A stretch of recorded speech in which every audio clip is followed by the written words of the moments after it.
In this video, I will show you how to log into Sweat Wallet. In order to do that, we can see in here our Sweat Wallet. You can head over and install it using your Google Play Store. Here's Sweat Wallet right here. Just install it and open it. Now, once you have opened it, what you can do is you can either continue with Sweatcoin if you have actually installed it already, or you can also continue with Google.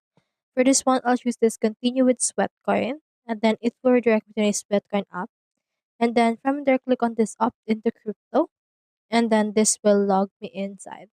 So you just need to choose in here the Google account that you have used on your Sweatcoin, and it will be linked as well to your Sweat wallet. So just wait for here in a few seconds, and then just choosing here this one. It confirms if you're not into this country, then just install this and then just enable it and click on this create my wallet.